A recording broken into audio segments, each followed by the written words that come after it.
नमस्कार दोस्तों, स्वागत है आपका द ग्लोबल चक्र में। और आज हम बात करेंगे श्री नरेंद्र मोदी जी द्वारा की गई मन की बात के ऊपर। और क्या-क्या मेन पॉइंट है जिसके बारे में मोदी जी ने बात की है, वो सब हम जानेंगे। तो चलिए शुरू करते हैं। तो जो पहला मेन पॉइंट था वो था ऑपरेशन सिंदूर के बारे में। तो नरेंद्र मोदी ने बताया कि कैसे हमारी जो डिफेंस फोर्सेस है उसने पहलगाम अटैक के बाद जो पाकिस्तान के जो करीब 9 टेररिस्ट कैंप थे उन पर एयर स्ट्राइक करके काफ़ी नुकसान पहुंचाया। इससे जो हमारे जो देश का जो मोराल है वो काफ़ी बढ़ा है। और जो हमारे जो देश की जो जनता है उसने काफ़ी एक प्राइड का भाव उत्पन्न हुआ है हमारे मिलिट्री के प्रति। और उसके बाद बताया कि कैसे कई जगहों पे जो है वो लोगों ने रैलियाँ करी मिलिट्री के सपोर्ट में, जो कि सिम्बलाइज़ करता है कि जो पैट्रियटिज़्म की जो भाव है हमारे लोगों में वो काफ़ी ज़्यादा बढ़ा है। और फिर बात भी ये भी बात करी कि कैसे हम फ्यूचर में जो कॉम्बैट जो टेररिज़्म है उसके खिलाफ कैसे आगे बढ़ेंगे और क्या हमारा अ, रोल रहेगा टेररिज़्म के खिलाफ।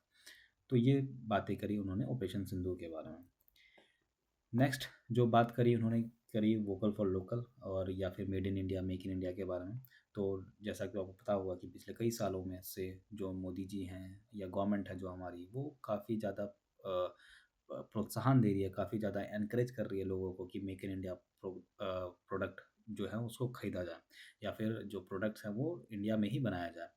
तो उसके बारे में काफ़ी मोदी जी ने बात करी और कहा कि कैसे जो नॉर्मल फैमिलीज़ हैं, जो आम फैमिलीज़ हैं, वो मेक इन इंडिया जो कैंपेन है या फिर ये वोकल फॉर जो लोकल कैंपेन है, इसको कैसे आगे बढ़ा सकती हैं। जैसे कि जो पेरेंट्स हैं, उनके बारे में बताया कि जो बच्चों के जो टॉयज़ होते हैं या जो स्टेशनरी आइटम्स होते हैं या फिर जो और भी जो नॉर्मल डेली यूज़ की चीज़ें होती हैं, उसमें ज़्यादा से ज़्यादा जो मेक इन इंडिया या मेड इन इंडिया जो प्रोडक्ट्स हैं, उनका यूज़ किया जाए। जिससे क्या होगा कि जो हमारी जो इकोनॉमिक है कंडीशंस है वो उस पे असर पड़ेगा और हम एक तरह से सेल्फ रिलायंट हो पाएँगे हर चीज़ों में। तो उसमें जो कम्युनिटी का जो पार्टिसिपेशन है वो बहुत ज़्यादा इम्पोर्टेंट हो जाता है, क्योंकि जो एंड प्रोडक्ट है वो इन द एंड जो है वो लोगों को ही खरीदना है, कम्युनिटी को ही खरीदना है, जिसकी वजह से हमारा जो इकोनॉमिक सेल्फ रिलायंस है वो बढ़ेगा। तो इसके बारे में मोदी जी ने बात करी। नेक्स्ट जो बात करी वो बात करी माओइस्ट के बारे में। तो रिसेंटली कुछ दिनों से आपको शायद पता हो कि जो हमारी सिक्योरिटी फोर्सेस है उन्होंने कई सारे माओइस्ट जगहों पे अटैक करके उनको मार गिराया और उनको कर्व करने की कोशिश करी।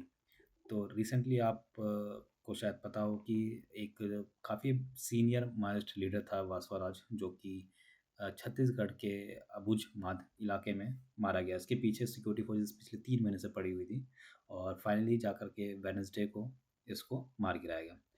और ये एक मैप है जहाँ पे आप देख सकते हैं जो हमारे जो देश का झारखंड, छत्तीसगढ़, महाराष्ट्र और कुछ पार्ट ऑफ कर्नाटक, तमिलनाडु जो एरिया है ये काफ़ी नॉट तमिलनाडु बट केरला जो एरिया है, यहाँ पे काफ़ी ज़्यादा जो है माओइस्ट वगैरह रहते हैं। बट जो मेन जो इलाके हैं जहाँ पे सबसे ज़्यादा कंसंट्रेशन है वो है छत्तीसगढ़ और झारखंड एरिया और कुछ थोड़ा बहुत महाराष्ट्र एरिया। तो इसके बारे में बात करते हैं। बताया मोदी जी ने कि कैसे कतेजरी विलेज और महाराष्ट्र का एक एग्जांपल दिया, कत जो महाराष्ट्र में है, कि यहाँ पे कैसे धीरे-धीरे नॉर्मलसी जो है वो बहाल हो रही है। और यहाँ पे अभी रिसेंटली जो बस सेवा है उसको दोबारा से शुरू की गई है। और जो दंतेवाड़ा छत्तीसगढ़ इलाके में जो बच्चों का जो 10th ग्रेड में जो पास रेट है वो भी काफ़ी ज़्यादा बढ़ा है। तो ये सब चीज़ें जो हैं वो बताती हैं कि कैसे धीरे-धीरे इन इलाकों में जो नॉर्मलसी है वो बहाल हो रही है। नेक्स्ट जो चीज़ थी जिसके बारे में बताया गया वो था एशियाटिक लायंस के बारे में। तो मुझे जैसे ये बताया गया कि पिछले 5 सालों में कैसे जो हमारे जो लायंस हैं देश में उनकी संख्या जो है 674 से 891 बढ़ी है पिछले 5 सालों में, जो कि एक काफ़ी सक्सेसफुल वाइल्ड लाइफ कंजर्वेशन की ओर इशारा करता है। ये जो सेंसस हुआ है ये करीब 35,000 किलोमीटर स्क्वायर किलोमीटर के आसपास जो एरिया है जहाँ पे ये एशियाटिक लॉयंस रहते हैं वहाँ पे किया गया है। और इसमें जो वहाँ की जो लोकल कम्युनिटी थी वो इन्वॉल्व हुई है और कई सारे जो एडवांस्ड मेथोडोलॉजीज़ और टेक्नोलॉजीज़ हैं उनका यूज़ किया गया है इनका सेंसस करने के लिए। और जो कि बताता है कि कैसे जो सोसाइटी है, जो लोकल लोग हैं वहाँ के, वो कैसे धीरे-धीरे इस हमारे जो नेचुरल हेरिटेज है या फिर वाइल्ड लाइफ कंज़र्वेशन है, इसकी तरफ अपना पार्टिसिपेशन कर रहे हैं और कैसे उनमें अवेयरनेस आ रही है। नेक्स्ट जो उन्होंने इम्पोर्टेंट बताया वो बताया स्काई वॉरियर्स के बारे में। जो कि हमारी जो महिला जो हमारी जो फार्मर्स हैं, वो उनके बारे में बताया गया।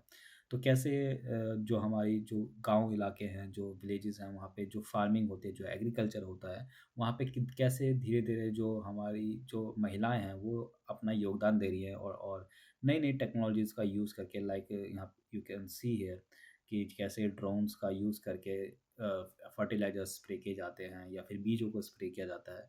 तो उसमें धीरे-धीरे काफ़ी ज़्यादा महिलाएँ अपना सिग्निफिकेंट रोल जो है वो कंट्रीब्यूट कर रही हैं। तो उसके बारे में मोदी जी ने बात करी। नेक्स्ट जो लास्ट इम्पोर्टेंट चीज़ थी जिसके बारे में बात करी, वो बात करी बी कीपिंग और हनी प्रोडक्शन।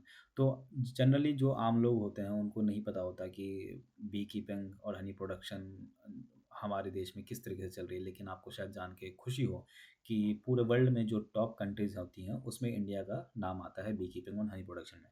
तो आप देख सकते हैं पिछले 1 दशक में करीब 70,000 से लेकर 125 किलो मेट्रिक टन का जो प्रोडक्शन है हनी का, वो हमारे देश में हुआ है। जो कि एक सक्सेसफुल नेशनल बी कीपिंग और हनी मिशन को दर्शाता है। और इससे क्या होता है कि इससे जो आम जो लोग होते हैं, जो जो ये बी कीपिंग करते हैं, क्योंकि ये छोटे-छोटे जो ग्रुप्स होते हैं, वो लोग करते हैं, ठीक है? और इनसे क्या होता है, जो वहाँ का जो लोकल मार्केट होता है और जो लोकल जो लोग होता है, उनको एम्पावर किया जा वो एम्पावर होते हैं बेसिकली। और उनका एक एंटरप्रेन्योरशिप, एक स्टार्टअप डेवलप होता है, जिसमें कई बार महिलाएँ भी बढ़-चढ़ करके और जो वहाँ के जो यूथ होते हैं, वो बढ़-चढ़ करके हिस्सा लेते हैं। तो ये सब जो टॉपिक्स थे इनके बारे में मोदी जी ने बात करी इन नटशल। बाकी आपको कैसा लगा ये प्रेजेंटेशन? और अगर आपके कोई सुझाव हो तो हमें ज़रूर बताइए, और अगर आपको ये वीडियो अच्छा लगा हो तो कमेंट कीजिए, शेयर कीजिए, सब्सक्राइब कीजिए, और तब तक के लिए धन्यवाद।